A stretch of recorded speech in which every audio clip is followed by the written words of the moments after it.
Bien, aujourd'hui avec Philippe Pierrat qui nous vient du réseau L'Adresse, mais a priori sans étiquette. Aujourd'hui, c'est plus un rassemblement, je dirais, d'agents immobiliers purs. Quelle est la raison de ta venue ici ? C'est très simple. Aujourd'hui, il y a une remise en cause de nos métiers, de nos professions, de nos emplois qui est en train de s'opérer.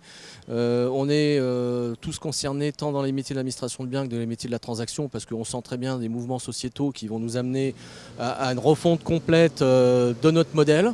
Modèle qui est un modèle qui est réglementé depuis maintenant plus de 40 ans et qu'on est en train de casser en l'espace de quelques mois, quelques semaines, même dirais-je, puisque aujourd'hui on voit bien le ralentissement tant du marché de la transaction et à venir il y aura forcément un ralentissement sur le marché du logement locatif parce que l'investisseur ou le propriétaire bailleur que je gère, puisque c'est aussi mon métier, aujourd'hui est particulièrement inquiet quand on lui parle de taxes qui vont arriver, quand on lui parle de remise en cause de son droit à la propriété et ainsi de suite. Est-ce que tu penses que nos concitoyens, les Français, ils comprennent quelque chose à ce truc-là ? Alors c'est justement aussi le sens de notre démarche. Les consommateurs, les clients, nos clients, nous-mêmes, même nos équipes, c'est éminemment technique. J'en parlais tout à l'heure avec des copains. Seuls des praticiens comme nous s'y retrouvent.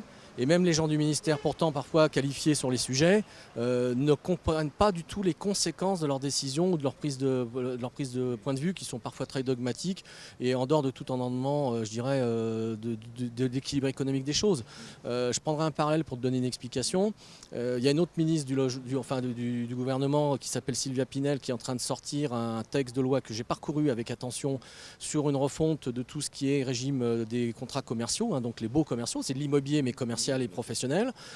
C'est beaucoup plus pragmatique, beaucoup plus cohérent et on a, comment dirais-je, une projection affirmée politique mais qui se comprend. Alors qu'en un mot, on va assimiler de plus en plus de choses sur le système du logement. Bon, ok, mais au moins c'est clair.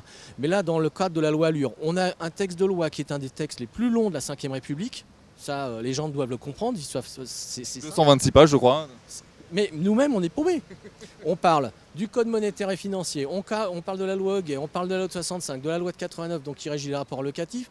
On parle ensuite de l'urbanisme, qui est quelque chose d'éminemment complexe, où même moi, je ne m'y retrouve plus maintenant. Alors pourtant, l'urbanisme, je suis à Marne-la-Vallée, qui est une ville nouvelle, où on peut se dire quand même c'est quelque chose qu'on a vécu. Il est clair qu'aujourd'hui, on essaye d'attirer l'attention d'un maximum de personnes, tant consommateurs qu'élus, pour leur dire attention, c'est une dérive, c'est grave. D'accord. Et qu'est-ce que tu attends concrètement de ce genre de rassemblement ? Aujourd'hui, c'est un petit peu confidentiel, mais qu'est-ce que tu attends concrètement de Madame le Ministre ? Pour l'instant, j'aurais l'honnêteté de dire que je crois qu'il n'y a rien à en attendre. Ce qui est important, c'est qu'on se retrouve entre nous, qu'on passe aussi une sensibilisation.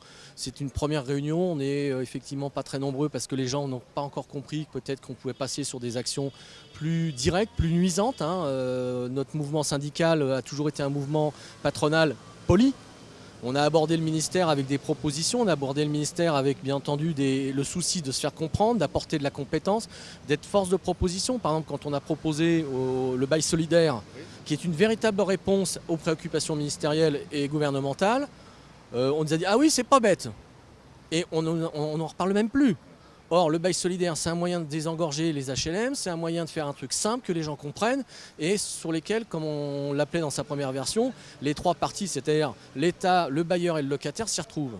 Bon, c'est notre métier, c'est notre avenir et c'est aussi donc d'expliquer ce que sont nos préoccupations aujourd'hui. Merci pour ton intervention, c'était très clair. À bientôt, ciao. Merci.